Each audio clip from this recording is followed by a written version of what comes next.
I started my career 17 years ago in child welfare, fresh out of college, green as hell, ambitious, tons of energy, but I didn't know what I didn't know. And I became literally obsessed with it. I woke up every day excited to give everything I had to that work. And my coworker across the hall had a sign above her desk that said, "Help me remember for every client I see, by just a quick twist of fate, could be me." And a few years into that work, it was me. My dad caught a 10-year sentence.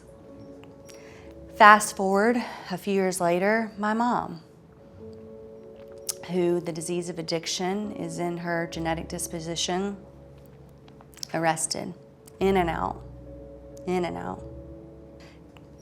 And there I was, working in this system with tons of passion and ambition to be an advocate. So I thought I knew the system I was working in, but again, I didn't know what I didn't know. I had to learn what visitation was and what it wasn't, and what I could wear and what I couldn't, and commissary, and the underground currency, and the language, and the phone calls, and the case management. I had to use that tenacity and adversity and that growing up. I had to use all that to figure it out. I serve the third largest, most incarcerated state in this country. So I know the gravity of what 20,000+ people releasing to a state every year looks like, and the navigating of that reentry and the barriers that exist.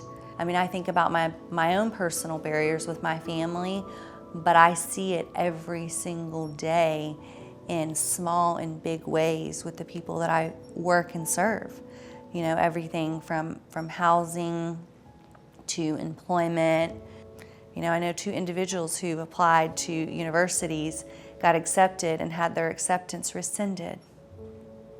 And just thinking, I want to better myself, I want to pursue and seek and evolve after this moment in my life, and getting that hope that, oh, I might be getting a chance here, and then to have that taken away, that's hard enough already without it following you forever and ever, amen. When you think of all of the things someone has to navigate when they start over, whatever that is, whether it's grief or divorce or bankruptcy or, you know, a death or a criminal charge, I mean, there is a rebirth, right? There is a new beginning. There is a new leaf. There is a new journey. There is a new season. I think that for me, Clean Slate has shown me what can be possible when it does happen, when it does become a reality in those seasons and in those new corners and in those new leaves. And so it's tangibly giving me the example. Hope is wonderful and great and keeps us all alive and keeps us all going. But when we see it activated and alive, that's what Clean Slate has done for me. It has shown me what can be possible when someone has their slate cleaned.